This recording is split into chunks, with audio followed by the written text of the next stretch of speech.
Hello everyone and welcome back to Math Board Master. আৰম্ভ কৰোঁ আমাৰ আজিৰ সেশন।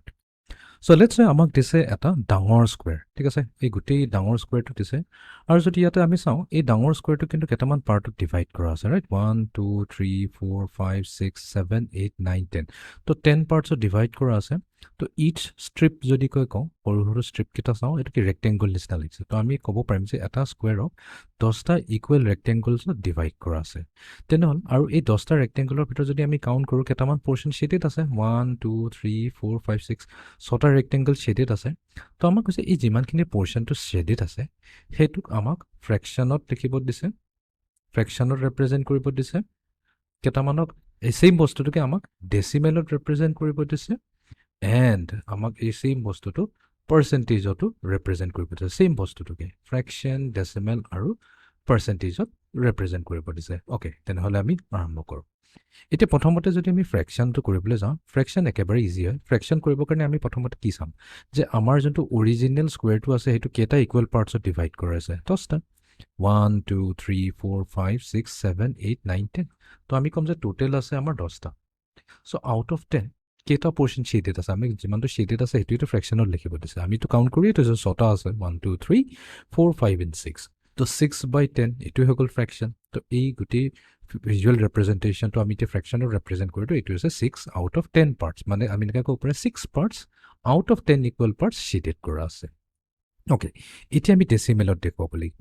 ডেচিমেলত দেখুৱাবৰ কাৰণে একচুৱেলি আমি ফ্ৰেকশ্যনৰ হেল্প ল'ব পাৰিম।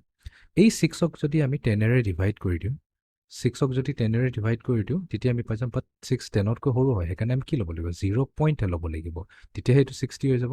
এতিয়া জানো 10 6 যে 60 হৈ যায়, তো আমাৰ কি হৈ গ'ল? ৰিমাইণ্ডাৰ 0। তো তাৰমানে 6 আউট অফ 10টোকে আমি ডেচিমেলত যদি লিখোঁ এইটো হৈ যাব 0.60, ঠিক আছে? ডেচিমেলত হৈ গ'ল। পাৰ্চেণ্টেজত যদি বস্তুটো কৰিব যাওঁ, এতিয়া আমি ফ্ৰেকশ্যনৰ সহায়টো ল'ম। 6 আউট অফ 10 আছে, বাট পাৰ্চেণ্টেজৰ ডেফিনেশ্যনৰ মতে কি আছিলে? পাৰ্চেণ্ট মানে কি হৈছে? আমি যেতিয়া কৈ আছিলোঁ পাৰ্চেণ্টেজ কওঁ বা পাৰ্চেণ্ট কওঁ, একেই কথা হৈছে। পাৰ্চেণ্ট মানে কি হৈছে? চেণ্ট মানে হৈছে ফ্ৰম চেঞ্চুৰী, চেঞ্চুৰী মানে হৈছে 100 per 100। তো তাৰমানে কি? ডিনমিনেটৰত আমাৰ থাকিব লাগিছিল 100, বাট ইয়াতে প্ৰব্লেমটো কি আছে? ডিনমিনেটৰত অনলি 10হে আছে। কোনো প্ৰব্লেম নাই। আমি কি কৰিম? এই যোনটো ডিনমিনেটৰ আছে, ডিনমিনেটৰক 100 কৰিবৰ কাৰণে আমি কি কৰিম? 10ৰ লগত 10 মাল্টিপ্লাই কৰিলে 100 হৈ যাব। 10 × 10 হৈছে 100। বাট যদি আমি ডিনমিনেটৰ 10ৰে মাল্টিপ্লাই কৰি আছোঁ, নিউমাৰেটৰটো আমি কি কৰিব লাগিব? 10ৰে মাল্টিপ্লাই কৰিব লাগিব। অ'কে, তো আমি এতিয়া কি পাই যাম? নিউমাৰেটৰত 6 × 10 হৈ গ'ল আমাৰ 60 ডিভাইডেড বাই 10 × 10 হৈ গ'ল 100। তো এইটো কি হৈ গ'ল? 60 per 100। 60 per 100 মানে কি হৈ যায়? 60% হ'ল নে নাই? তো তাৰমানে আমি এই ছেইম যোনটো আমাক ভিজুৱেলি দিছে, আমাক দিছিলে এটা ডাঙৰ স্কুৱেৰ, ডাঙৰ স্কুৱেৰটোক 6টা ইকুৱেল পাৰ্টছ, 10টা ইকুৱেল পাৰ্টছত আছে, ডিভাইড কৰি আছে, আৰু সেই 10টা পাৰ্টছৰে 6টা পাৰ্ট আমাৰ শ্বেডেড আছে। তো ফ্ৰেকশ্যনত আমি ক'ম 6/10, ডেচিমেলত ক'ম আমি 0.60, আৰু পাৰ্চেণ্টেজত যদি ক'ম আমি ক'ম যে 60% এৰিয়া শ্বেড কৰা হৈছে। অ'কে, তো এইটো যদি ক্লিয়াৰ হৈ গৈছে, আমি এটা কাম কৰোঁ, আৰু এটা এক্সাম্পলৰে বস্তুটো বুজিবলৈ চেষ্টা কৰোঁ, তেতিয়া বেছি ক্লিয়াৰ হৈ যাব।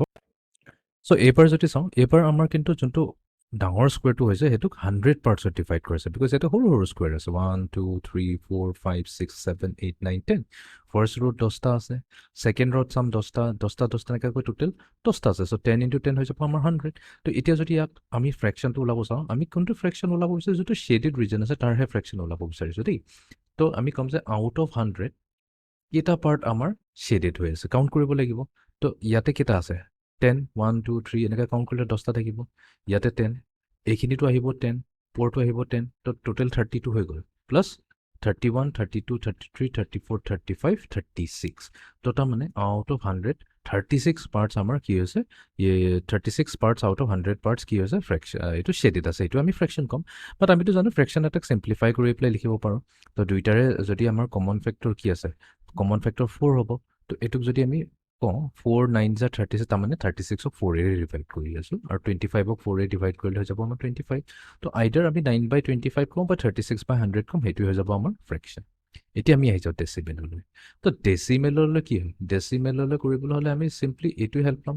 36ক যদি 100ৰে ডিভাইড কৰোঁ, 36 লিখি দিলে হ'ল তো কেইটা জিৰ' আছে দুটা জিৰ' আছে তো আমি কি কৰিম এইখিনিৰ পৰা আৰম্ভ কৰিম চ' দুটা জিৰ' মানে দুটা পজিশ্যন আমি লেফ্ট ছাইডে যাম আৰু 3ৰ আগত এটা ডেচিমেল পইণ্ট লগাই দিম তো এইটো হৈ যাব আমাৰ ইয়াৰ ডেচিমেল ৰিপ্ৰেজেণ্টেশ্যন আৰু ফাইনেলি আমি আহি যাওঁ পাৰ্চেণ্টেজ এইবাৰ পাৰ্চেণ্টেজত ইমান ইছ্যু নাহে বিকজ আমি যিহেতু ফ্ৰেকশ্যনতে আমি যদি চাইছোঁ 100 পাৰ্টছ আছে তো 36 আউট অফ 100 পাৰ আছে এই বস্তুটোকে আমি এনেকুৱাকৈ ক'ব পাৰোঁ ন 36 per 100 এতিয়া per 100 কওঁ বা per চেঞ্চুৰী কওঁ বা per চেণ্ট বুলি কওঁ কথাটো একেই হৈ যায় তো তাৰমানে কি হ'ল পাৰ্চেণ্টেজত হৈছে আমাৰ 36% তো তাৰমানে এই স্কুৱেৰটো 36% এৰিয়া আমি কি কৰিছোঁ শ্বেড কৰি থৈছোঁ